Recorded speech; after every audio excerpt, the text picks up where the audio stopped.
Nous accueillons à présent Yannick Jadot. Bonsoir. Bonsoir. Pardon. Bonsoir. Yannick Jadot, bonsoir. Vous êtes candidat du camp écologiste. Oui. Alors tout d'abord une question sur l'actualité. Vous avez été à toutes les manifestations en soutien aux Ukrainiens. Oui. Vous êtes très mobilisé sur l'Ukraine. Très simplement, est-ce que vous pensez que la France doit s'impliquer encore plus sur ce dossier ? Elle peut s'impliquer encore plus. Il faut surtout que l'Union européenne soit unie, soit rassemblée, parce que c'est simplement si elle est unie et rassemblée qu'elle peut imposer un rapport de force à Vladimir Poutine tel que ce qu'on cherche sur un cessez-le-feu et le retrait des chars russes. Il y a une mesure que pourrait prendre le président de la République, et je lui demande de la prendre depuis plusieurs jours, c'est d'imposer à Total, l'entreprise française, de quitter la Russie. C'est pas possible que Total, qui est dans le gaz, en Russie, continue à être là et d'une certaine façon à être complice de ce qui se passe sur le sol ukrainien. C'est une guerre brutale. Vladimir Poutine fait la guerre aux Ukrainiennes et aux Ukrainiens. Il les cible aujourd'hui. Ce sont des crimes de guerre perpétrés tous les jours. Donc il faut que l'Europe se montre forte, unie, avec ses alliés, pour mettre le rapport de force maximal sur Vladimir Poutine et qu'il arrête ces crimes de guerre. Alors on va vous écouter. Vous étiez aussi sur notre plateau il y a quelque temps. On vous a posé la question. Non, en fait, c'était pendant le débat avec Sandrine Rousseau dans le deuxième tour entre Sandrine Rousseau et vous pendant la primaire écologiste. Écoutez. Je suis un homme. Je suis un homme blanc. Je suis de culture catholique. Je suis plus très croyant. Je suis hétérosexuel. Et pourtant, je me sens parfaitement légitime, comme parcelle de l'humanité, à être féministe, à être l'allié des féministes. Voilà, c'est vrai que c'était un débat autour de cet homme déconstruit qu'elle évoquait. Et du coup, vous êtes, on le sait, entouré de personnalités issues de ce courant néo-féministe. Est-ce que vous portez toutes leurs revendications ? Est-ce que vous avez des différences ? Est-ce que vous approuvez leurs méthodes qui sont considérées parfois comme radicales ? Écoutez, ça dépend de ce dont on parle. Comme il n'y a pas d'exemple pour ma part, je considère qu'en fait, il y a quand même, on est face à un système de domination qui s'est installé au fil des siècles et des siècles et des siècles, que ce système de domination des femmes, aujourd'hui, appelle à une réponse politique très très forte dans l'éducation, dans la représentation, dans l'entreprise, évidemment combattre les inégalités femmes-hommes, évidemment combattre les violences sexistes et sexuelles, et que dans ce cadre-là, tous les courants de pensée qui participent de ce combat-là sont utiles, parce que s'il n'y avait pas eu ces alertes, s'il n'y avait pas eu Françoise Debonne dans les années 70 qui a porté l'écoféminisme, la première, et toutes ces femmes et ces hommes aussi qui ont porté ces combats, sont aujourd'hui celles notamment qui ont permis qu'il y ait MeToo, qui ont permis les avancées en matière de droit, qui ont permis les conquêtes. Les choses ne sont pas abouties. Il y a encore beaucoup à faire, mais heureusement qu'il y a eu des féministes, heureusement qu'il y a eu des écoféministes pour porter ces combats-là et que ça progresse. Alors, il y a une fierté d'être dans un mouvement qui a toujours porté ces combats-là. Il y a une écoféministe qui ne fait plus partie de votre campagne, Sandrine Rousseau. Voilà ce qu'elle a dit à votre propos. Ça me déprime de faire de la politique dans des groupes du Ku Klux Klan. Je veux faire de la politique avec des visages de toutes les couleurs. Vous êtes senti visé, monsieur Jadot ? Non, parce qu'elle s'est expliquée sur cette formule en disant qu'évidemment elle pensait à l'extrême droite et qu'elle ne pensait pas aux écologistes. Voilà. Elle s'en est expliquée ce matin à la télévision. Alors, première lectrice qui va vous poser une question. Julie, merci d'être avec nous donc. Votre question à Yannick Jadot. Bonsoir monsieur Jadot. Bonsoir madame. J'habite à Paris, mais j'imagine que c'est partout pareil. Dès que je marche dans la rue, je fais attention à comment je m'habille, à la longueur de ma jupe. Peur des remarques, des représailles, voire même pire. Que faites-vous pour garantir la sécurité des femmes dans la rue ? Vous avez raison, c'est insupportable. On est dans un débat en permanence où tout le monde a un avis sur la façon dont les femmes doivent s'habiller. C'est insupportable. Et que la première des libertés, le premier des droits aujourd'hui, ça doit être effectivement cette liberté dans la manière de vous habiller, qu'on évite le harcèlement, voire plus, comme vous l'avez mentionné. Donc aujourd'hui, il y a des contraventions. qui doivent être évidemment imposées. Il doit y avoir une verbalisation forte de ça, mais pour que ça marche, pour que ça se mette en place, vous le savez, il faut qu'on ait plus de policières et de policiers dans la rue. Trop souvent, nos policiers sont dans des tâches autres, dans les commissariats et ne sont pas dans la rue. Et il faut aussi que ces policières et ces policiers soient formés pour détecter le harcèlement, pour que si à un moment donné vous êtes victime de harcèlement, vous puissiez aller les voir en toute confiance. En toute confiance. Et vous savez que là, vous parliez de harcèlement dans la rue, mais sur la question des tentatives de viol, sur la question des viols, il y a toujours un énorme problème d'accueil dans les commissariats. On est quand même sur des violences où c'est peut-être les seules violences dans la société où les victimes se sentent coupables. Et donc ça nécessite un accueil très particulier, mais pour notre part, nous voulons aussi que sur les viols et les tentatives de viol, il y ait possibilité de déposer plainte dans les hôpitaux, dans les centres médicaux, pour faciliter cette épreuve.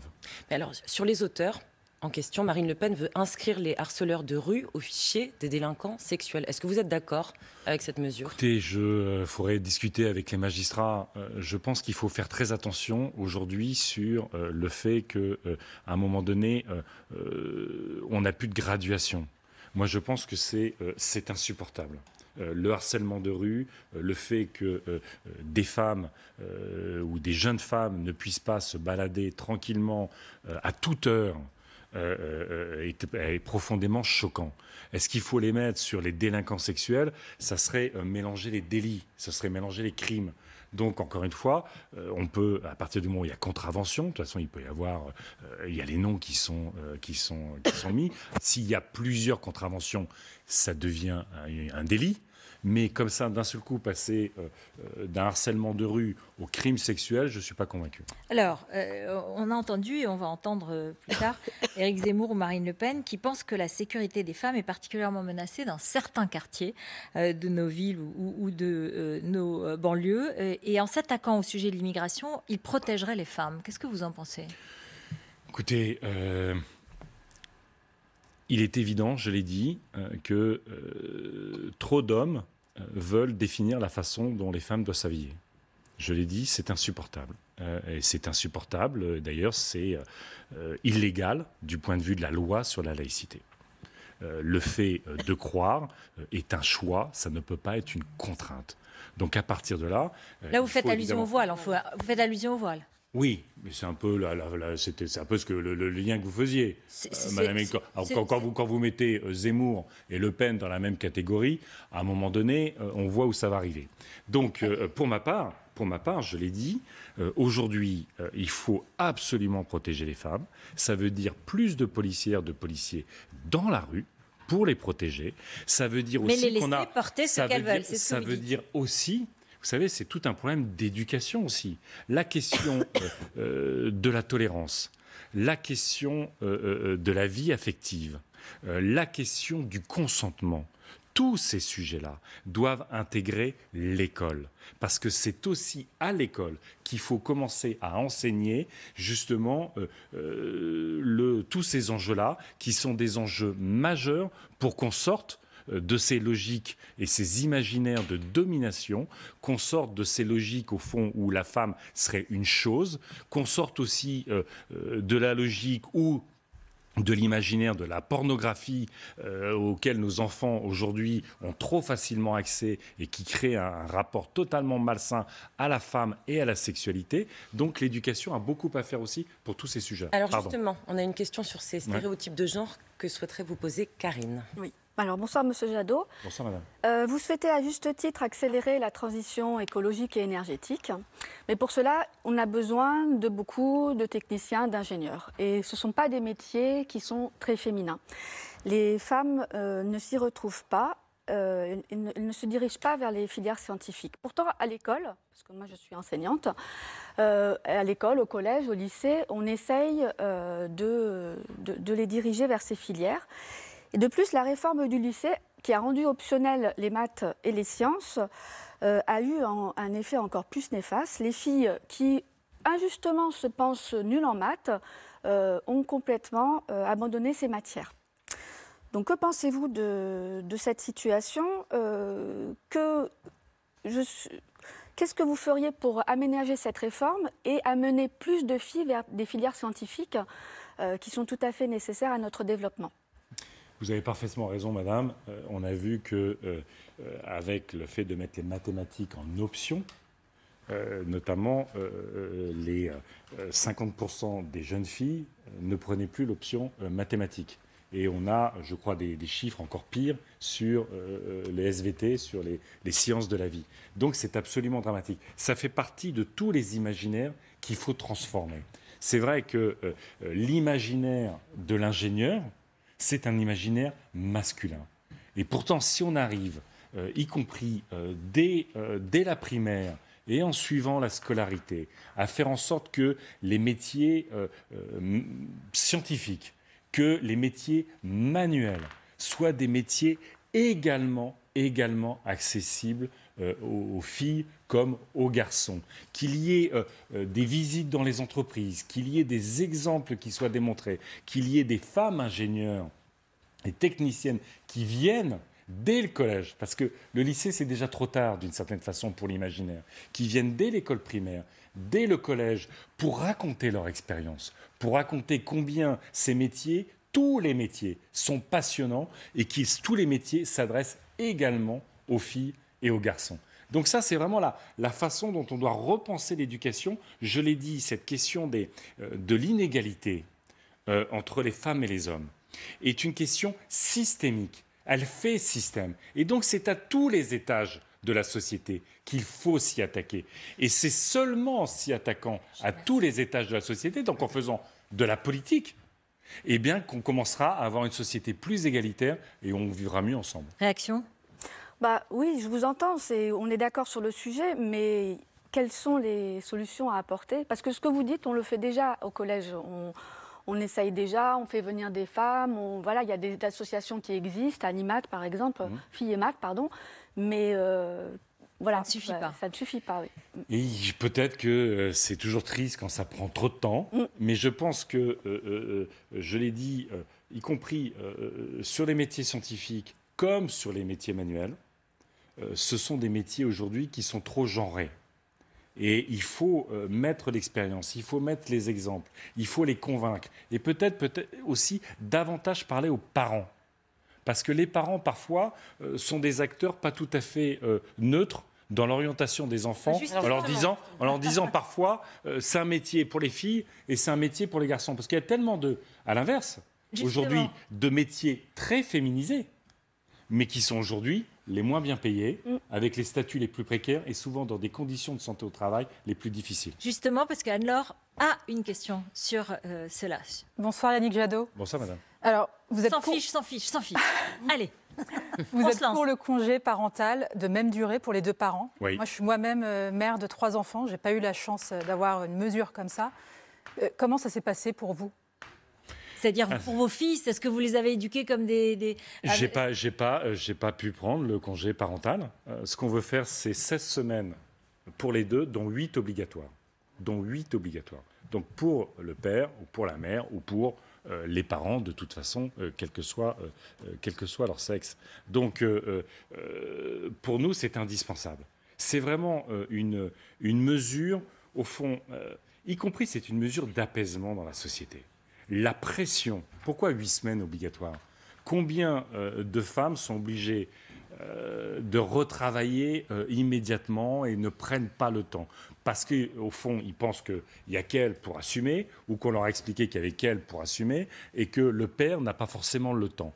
Donc moi, malheureusement, je n'ai pas pu bénéficier de cette mesure. Est-ce que j'étais toujours un papa disponible ? Pas toujours. Pas toujours, je le reconnais. Est-ce que vous élevez vos enfants avec des valeurs de féminisme, d'égalité, où la carrière de leur femme sera aussi importante que leur carrière à eux ? Oui, bien sûr. Et j'ai souvent regretté, et je l'ai dit publiquement, que la carrière de ma compagne, aujourd'hui, soit très impactée par la mienne. par ma présence dans cette campagne présidentielle. Je trouve ça profondément choquant. Mais vous savez, moi, le féminisme a toujours été au cœur de mon engagement. À 25 ans, j'ai été vivre et travailler au Bangladesh pendant 2 ans pour travailler avec les femmes qui vivent dans la misère, dans les bidonvilles comme dans les zones rurales.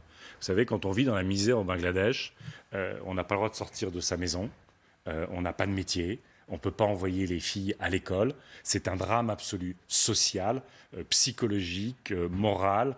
C'est une organisation de soumission insupportable. J'ai travaillé 2 ans avec ces femmes et je dois dire que ça a aussi construit mon combat depuis 30 ans. Alors, on va parler des inégalités salariales. Dans toutes les entreprises de plus de 20 salariés, vous prévoyez d'instaurer une amende de 330 € par jour et par employé concerné. Alors, très simplement, qui pour constater cette inégalité salariale, qui pour l'appliquer et comment prélever l'amende ?